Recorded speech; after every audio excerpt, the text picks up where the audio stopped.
พอข้าสองไหมนักเรียนทุกคนพอเข้าใจแต่คนใดคนนี้ครูซ้ำหนักเขาสอนเรื่องรักแต่ต้องน้ำตาไหล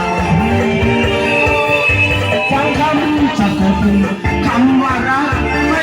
เคยเข้าใจเคยถึงแข่งกันราขอใครเรื่องของหัวใจไม่เคยเห็นอยากจะอยากขอรักแค่ว่าครูสอนวิชามีคนร้องให้บ้าง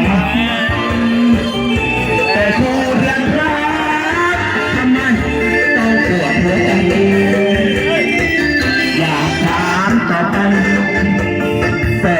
ก็อายนักเรียนเขียนเธอตำกระดาษล่มในห้องครูยืนอยู่หน้าห้องเฮ้ยอย่าห้องอย่าชวนกันโอ๊ตกันไว้ถ้าตัวนี้อยากอายสิลูกกันเลี้ยงยังที่เราลูกมาเรียนทุกวันเมื่อกันนะสนุกสนานสอนเด็กเรียน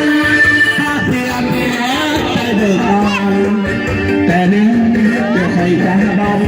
ความรักไม่ผ่านแค่ผ่านแค่เราสอนเด็กสอนด้วยความจริงใจแต่น้องทำไมสอนภาษารักไม่สิ้นต่อกันรู้ว่าไม่เก่งก่อนหน้าจะสวยสมศักดิ์ปริญญาดีใจรักมันต่อให้สักหน้าเป็นเธออย่างเจ้าสู้อันคือไม่เคยหัวอกระเจียนั่งผัดเธอคือต้นรักเจ้าหน้าเอายังสาบาน